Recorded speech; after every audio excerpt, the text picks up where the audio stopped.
I'm your host, Mike St. Clair, and you're watching another episode of Ask Mike, the YouTube show that allows you, the viewer, to submit questions about the paranormal to be answered by me in an upcoming video. We've got a lot of great questions for you today, so we're going to go ahead and get started. We're not going to waste any time. First question comes to us from John32756. Hello, Mike. Love your channel. Very helpful. I have one question. Do you know what type of professional camcorders television shows like Ghost Adventures use?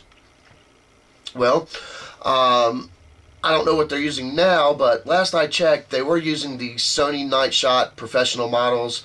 Not sure exactly which model, and that would really depend on the price of the particular model. So they probably got a few $1,000s tied up in each one of them. I know there are some Sony Pro models in the $1,000 range that are very similar to the ones they use, but to answer your question, not sure exactly the model, but they do use the Sony Night Shot cameras. Our next question comes to us from Happy78ISM. I'm not really sure how to pronounce that. Hi Mike, my apology if my questions are offensive. Have you thought of asking questions using a spirit box or a digital tape recorder or Ouija board to the unknown entities, ghost? For example, questions like, is God or does Satan exist? Is there such thing as life after death? Or questions asking the existence of the unknown, UFO, Bigfoot, werewolf, vampires, witches, ghouls, etc. Have you tried to communicate with the ghost to help him or her cross over? Well, we do ask heaven or hell type questions. So far we haven't received any type of response for those. We don't ask questions much about Bigfoot or UFOs or things like that. We're really just trying to establish a connection here, so we steer away from questions like that.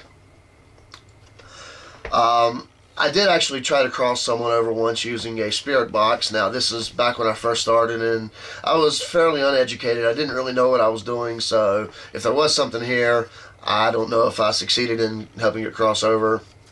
So there you go. Our next question comes from AirNomad01. This is Adriana. Hi Mike, your ghost hunting videos really taught me a lot about investigating the paranormal, so thanks for that. Thank you. My question is, have you ever used trigger objects on investigations, like using a ball and asking spirits to move it? Thanks for reading my question. I hope you do more ghost hunting tutorial videos. They're very helpful and useful. Take care and happy haunting. Well, Adriana, we do use trigger objects on many investigations. Sometimes we have used a ball. We use toys, candy, stuffed animals, pretty much anything related to the period where the suspected spirit may be from. So, you know, we try to get something to relate to them like that. We're actually working on incorporating some of our pieces of electronic equipment into these trigger items, so maybe we can get some results from that and they will be less intimidating. So great question. Yes, we do use trigger objects or trigger items on investigations. Our next question comes to us from Scott Productions 100. I'm going to make a paranormal investigation show, and I wanted to know how to put the show on TV and how to copyright it and distribute it. Any help would be nice. Well, not so sure about the copyright. I don't know how that works. I do know that you have to own all the content, so you can't use somebody else's stuff without, you know, permission. But I would recommend just starting off here on YouTube. This is where I started. I know you probably have a limited amount of upload time, whether that's 10 or 15 minutes, I'm not sure, but you can upload it in 10 or 15 minute increments, or you can just make short shows and you can start there. And once you build an audience, you know, that's how you're going to get people to see it. You know, more people see it, they're going to send it to their friends, and that's going to be a good way to get noticed. There are also websites that you can host your paranormal television shows. PVTN is one of those. You may want to check that out. And there are other sites that you can check with about hosting. So probably your best bet is going to be to start on YouTube or start off on one of those other sites. And hopefully you'll get your show out there and you'll get noticed and people will enjoy it. Our next question comes from Extreme Paranormal SOC. I'm assuming that means Society. Hello Mike, my name is Jim and I'm the founder of Extreme Paranormal Society here in Northeast Ohio. My question for you is, how do you get the finances for getting most of your equipment when you first started? Did your members pitch in, or did you have to use most of your own money? Well, when we started, pretty much we did use most of our own money. I guess you could have fundraisers if you wanted to, but most of the money came out of our own pocket. We started with, you know, the basic stuff: EMF meter, digital voice recorder, you know, a camera. Some of the stuff we made ourselves, so we didn't really spend much money at all. But one good idea is, if you're looking to buy some expensive things, such as expensive EMF meters like the Tri-Field Natural, and you want to get a male meter as well, have one team member buy the Tri-Field and have another team member buy the male meter, and then later on, you know, you can get duplicates of what they have. But just starting off, you know, you don't have to buy a whole bunch of the same thing. You know, you want to get the necessities and get what you need. But yeah, most of that does come out of pocket. A couple more questions here.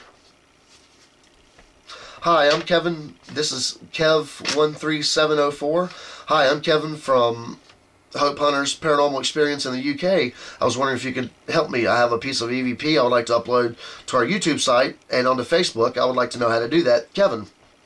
Well, here's the thing. When you're uploading audio, you do have to have some type of a video showing, or something to represent that video, especially when you're uploading to YouTube. What I recommend doing is taking your EVP file and going into a program such as Windows Movie Maker. It's a free program, and you're going to add a photo to that. It could be a photo of your team, it could be a photo of a waveform, it could be your logo, or whatever, but you have to have some type of a picture or video in order to create a video and upload it to YouTube.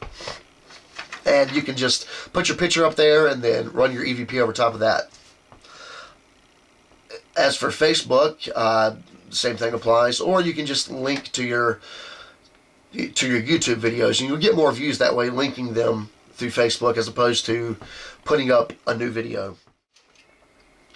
And our last question comes to us from 13Jam100. Hey Mike, great job. I don't know if you can answer this or not, but I'll ask it. Are mediums like Chip Coffey for real or not? I'd like to get your take on this. Thanks, man. Well, that's a very good question. Is Chip Coffey a real psychic or medium or what have you? Well, personally, I do believe there are people out there that have psychic abilities, if that's what you want to call them.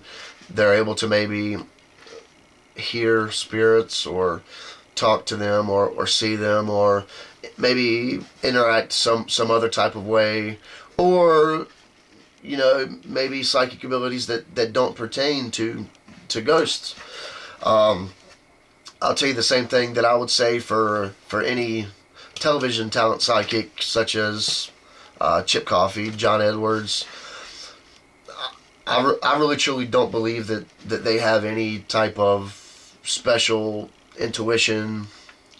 If they do, it's nowhere near in comparison what they'll have you to believe on their television shows. I mean, I hate saying that, I hate being like that, but they are on television. They are making a lot of money with their gift that may or may not exist. So, you know, you kind of just gotta make up your own mind. Does it sound like the stuff they're saying or predicting is legitimate, or does it sound like a load of crap? So, personally, I don't believe Chip Coffey is a legitimate psychic. Well, I hope you guys enjoyed the video. We got a lot more videos upcoming. Got a lot of questions have come in over the last few weeks, and I'm going to try to get to as many of those as I can. If you have something you would like to ask Mike, make sure to send me a private message and make the subject Ask Mike. Then ask your question. Try to minimize it and keep it down to 1 or 2 part questions, because I want to make sure I have enough time to answer everybody's.